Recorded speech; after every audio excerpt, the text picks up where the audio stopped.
And says drivers using a popular map routing service end up on his property, leaving broken trees and fences. Good evening, everybody. There's a good chance you've tried to find somewhere you've never been before by using Google Maps to generate directions. Yeah, Google Maps right here. And one local man says the drivers are turning wrong by turning right onto his property, thinking it's a direct route to someplace else. The problem is there is no road right here. Whoops, let me try that again. Right there. You see, it says Sugar Camp Road, and it looks like there's a road there, but there's really not. It's in the southern part of Covington. Local 12 News reporter Jeff Hirsch maps out our story for us. There's not a lot of country left in Covington, except at Tim Coney's place. Chicken coop, barn, country in the city. Tim's friendly enough, but he's been getting a lot of unwanted visitors since moving here less than a year ago. At least 12 times or more, at least a dozen times. Each time a car or truck has run onto Tim's property, the driver thinking it was a legitimate route to somewhere else. The only thing I can get is everyone that comes back here says Google Maps brought them through here. Yesterday, a semi-trailer came through. All the way back to my property, to the very end, to my chicken coop, and then...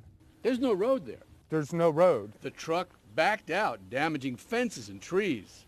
Now, you might think that if you were following what you thought was an accurate map and you got off the paved area and you got onto some gravel, you might go, that doesn't seem right. But then, if you kept going and you ended up on dirt and on grass, you would think you would definitely say to yourself, this is not right.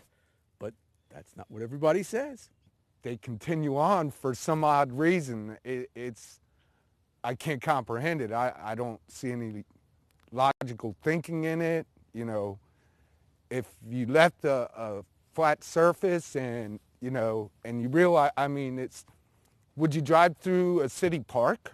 The Google map and satellite photo can be confusing. At one point, simultaneously calling Sugar Camp Road Kelly Road, and also showing Sugar Camp going in different directions, including the little stub where Tim lives.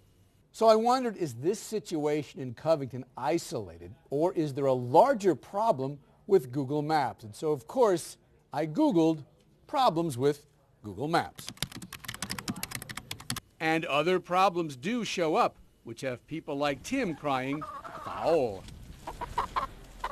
Now, there is a way to try to get Google to change or clarify a map, but I think it's easier to get a criminal record expunged.